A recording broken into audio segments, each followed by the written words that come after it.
Baik, Assalamualaikum dan salam sejahtera langsung dari World Trade Center Kuala Lumpur. Anda bersama saya Ehsan Dahlia dan ini fokus minggu depan. Kita berada dalam bulan kemerdekaan, bulan kebangsaan. Pastinya banyak perkara untuk kita ceritakan tapi itu nanti dulu. Tapi bila kita cakap berkaitan dengan politik, pastinya ada isu-isu baru setiap minggu, setiap hari dan sebagainya, hal-hal yang berkaitan dengan negara dan juga dunia khususnya. Tapi hari ini saya nak dalam fokus minggu depan saya nak berkongsi ataupun berdiskusi berkaitan dengan PKR, Parti Keadilan Rakyat, yang memulakan kempen PRU ke-15 hari ini, yang mana kempen PKR untuk menyediakan jentera keadilan dan sukarelawan menghadapi Pilihan Raya Umum ke-15 bermula hari ini iaitu 20 Ogos 2022 dan ada beberapa elemen penting untuk saya bicarakan dan juga bincangkan untuk kita melihat selepas kempen ini dimulakan hari ini, terutamanya berkaitan dengan apa yang dinyatakan oleh Rafizi Ramli berkaitan dengan kempen berkenaan. Ada beberapa guideline ataupun garis panduan menerusi kenyataan yang dikeluarkan semalam. Saya nak terus ketika ini bersama dengan penganalisis politik yang juga merupakan fellow kursi institusi Raja-Raja Melayu UiTM, Saudara Mujibu Abdul Muiz menerusi dalam talian ketika ini. Assalamualaikum Saudara Mujibu. Okey, salam.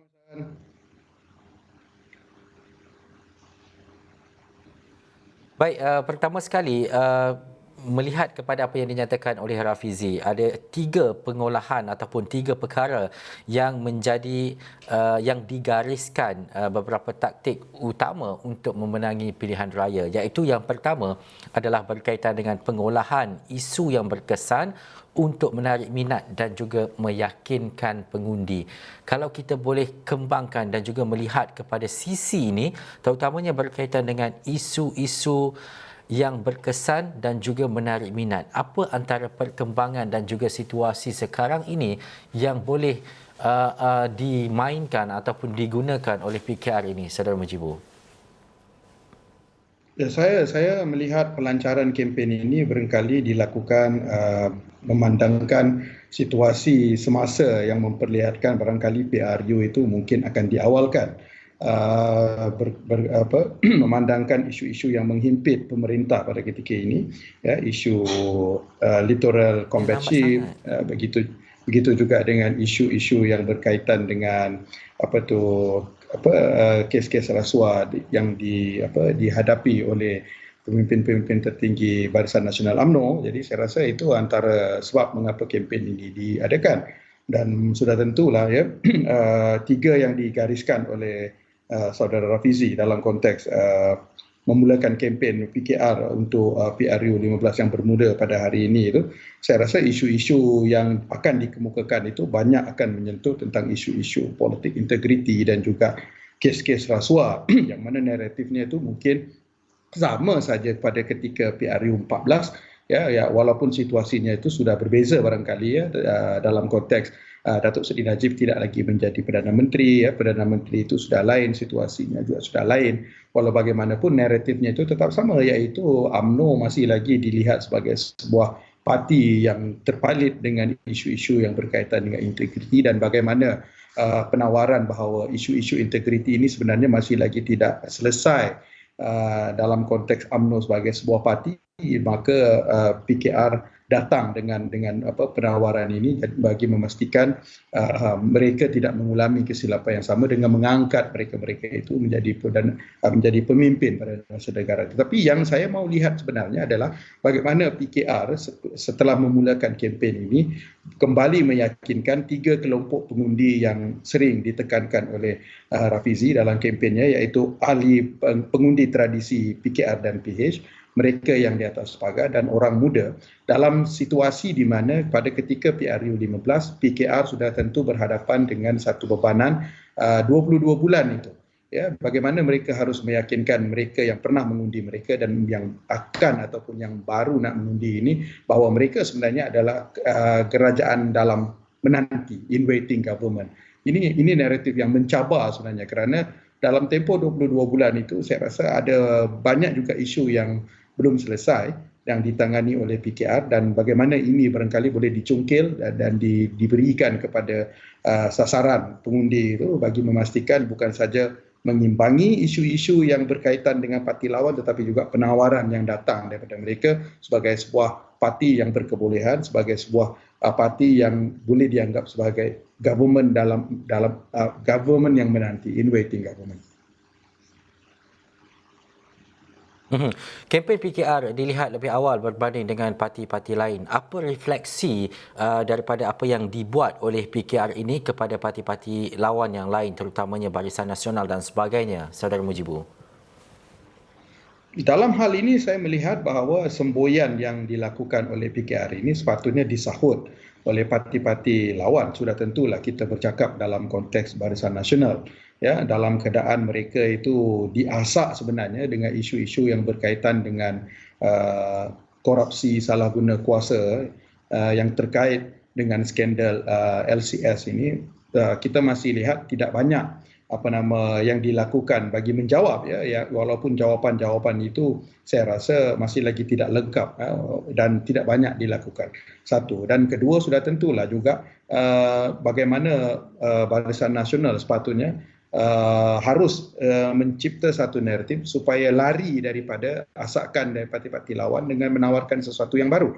Dan sudah tentulah bila kita bercakap sesuatu yang baru ini barangkali yang sukar untuk dilakukan oleh Barisan Nasional untuk mengimbangi naratif yang dibawa oleh PKR, kerana hal-hal yang berkaitan dengan rasuah dan juga salah guna kuasa ini adalah sesuatu yang terlalu sinonim dengan parti Barisan Nasional. Sedangkan kalau kita perhatikan, Datuk Seri Najib sudah tidak lagi menjadi Presiden UMNO, tidak lagi menjadi Perdana Menteri, dan saya rasa di dalam konteks Barisan Nasional pun ramai mereka-mereka yang berintegriti, berkebolehan, yang baik, yang mampu bekerja boleh ditonjolkan. Tetapi saya rasa ini sukar sekali dilakukan, dibawa keluar kerana bebanan kepada pemimpin-pemimpin Barisan Nasional yang besar, yang tokoh-tokoh utama mereka ini sukar untuk dijawab. Maka dia seolah-olah menenggelamkan yang itu. Jadi saya rasa dengan permulaan kempen yang dilakukan PKR ini, sudah tentu kita mahu melihat bagaimana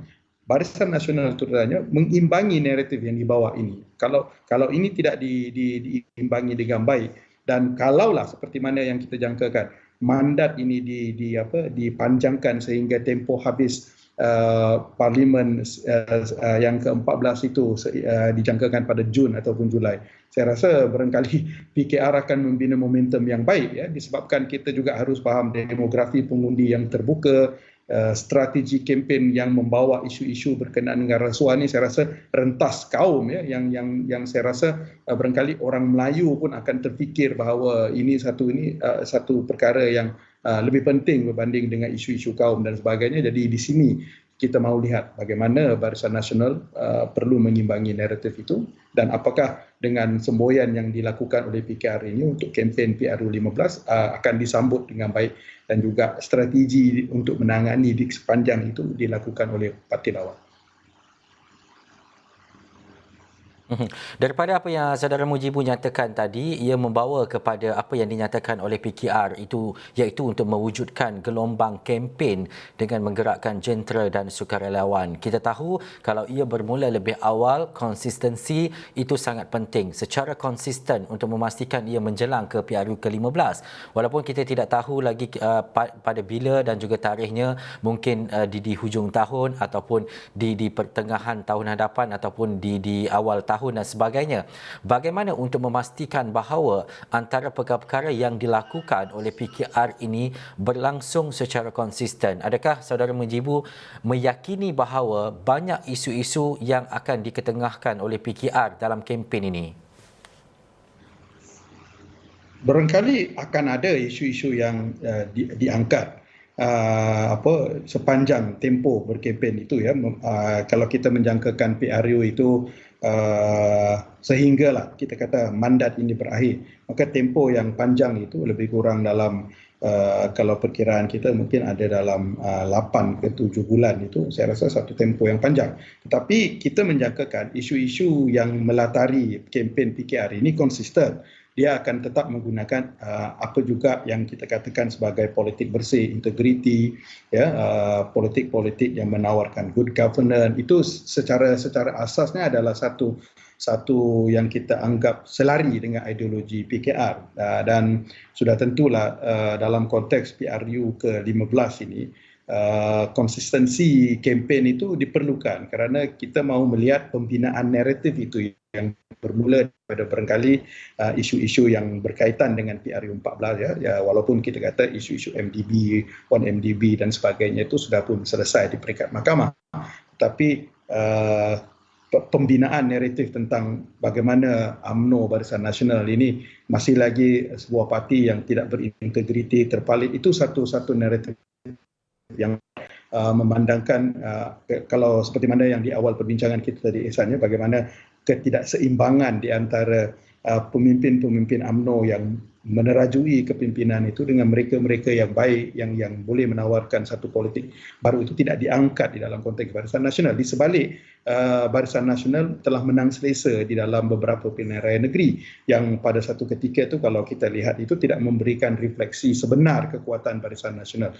Mungkin satu isu yang paling penting dalam permulaan kempen ini adalah bagaimana saya rasa barangkali PKR dan Rafizi secara peribadi sedar bahawa kekuatan akar umbi yang lemah dalam pilihan raya negeri itu memperlihatkan satu kelemahan yang perlu dibaiki segera oleh PKR, terutamanya apabila kita menyentuh tentang isu sukarelawan dan pacak, di mana kalau kita perhatikan di pilihan-pilihan negeri di Johor, di Melaka ini jelas pacak yang ada di dalam Parti Barisan Nasional itu sangat kuat kerana mereka adalah orang di situ, mengenali setiap pengundi. Jadi siapa yang mereka hadapi ketika membuang undi itu dikenali secara peribadi, berbanding dengan UMNO yang pada satu berbanding dengan PKR dan PH pada satu ketika tidak ada pacak yang berada di dalam Dewan Undi itu, dan lebih malang ada pacak pun dia import daripada negeri-negeri lain, datang daripada Pulau Pinang, datang daripada Selangor untuk membantu, yang saya rasa ini barangkali perlu dibaiki. Dan kalau kempen ini bermula awal, maka saya rasa ada masa untuk membaiki itu, menyusun jentera, dan yang paling penting membina momentum daripada apa yang kita bincangkan ini, iaitu isu-isu yang boleh dibawa sebagai naratif yang kekal membentuk ideologi dan nuansa perjuangan PKR ini dalam politik kebangsaan mereka.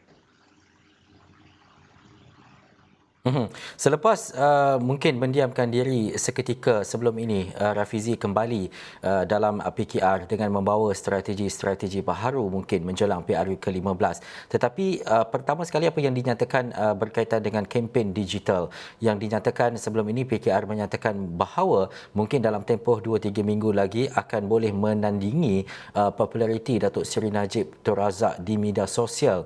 Mungkin secara ringkas, Saudara Mujibu, bagaimana kempen digital ini dimanfaatkan oleh PKR dan juga mungkin semua parti yang bertanding, terutamanya dalam PRU ke-15 nanti? Ini adalah satu platform yang terpenting dalam usaha untuk menawan pengundi, terutamanya apabila kita bercakap dalam konteks pengundi muda, kerana platform-platform digital ini mampu menembusi minda dan pemikiran. Dan dalam masa yang sama juga siapa yang mampu menguasai perbincangan ruang umum menggunakan platform digital ini berpotensi untuk mendapat undi mereka yang di atas pagar dan mereka-mereka yang tidak ada kesetiaan kepada parti. Dan sudah tentulah dalam hal ini populariti juga memain peranan. Saya bersetuju bahawa Rafizi saya anggap antara yang bijaksana menggunakan segala platform dan mampu datang dengan perbahasan yang saya rasa boleh diterima oleh warga netizen ini dalam perbincangan. Satu pembentangan fakta yang baik, penyampaian yang simple, satu perbicaraan yang saya rasa tidak melirit dan sebagainya, yang barangkali kita harus memberi kredit kepada Rafizi dalam konteks itu. Cumanya lagi, bagaimana yang saya mahu lihat barangkali adalah bagaimana sebenarnya Barisan Nasional, terutamanya dalam selepas ini barangkali dalam konteks Datuk Seri Najib barangkali tidak akan sibuk untuk menangani hal-hal yang berkaitan dengan mahkamah ataupun barangkali akan disabitkan dan dikekalkan sabitan. siapa yang akan ke depan dalam berlawan idea dan juga fakta kerana sebelum ini ketiadaan Rafizi itu memang Datuk Seri Najib sangat ke depan. Kita pun faham bagaimana aura dan perbincangan dia di dalam Facebook itu menjadi viral, dan apabila beliau muncul di dalam kempen-kempen yang bersemuka di Melaka, di Johor, sambutannya sangat hebat. Jadi saya rasa ini benda yang boleh kita perhatikan selepas ini. Baik, terima kasih Saudara Mujib Abdul Muiz, analisis politik yang juga merupakan fellow kursi Institusi Raja-Raja Melayu UiTM. Pastinya banyak lagi perkara untuk kita lihat dan juga kita nilai ataupun kita turuti selepas ini, dan juga kita ikuti perjalanan politik, terutamanya sudah yang mengadakan kempen dan sebagainya, bagaimana refleksi berkaitan dengan politik, parti-parti politik yang lain. Tapi kita akan bicarakan nanti. Kita nak berhenti rehat seketika, kita kembali selepas ini dalam Fokus minggu depan.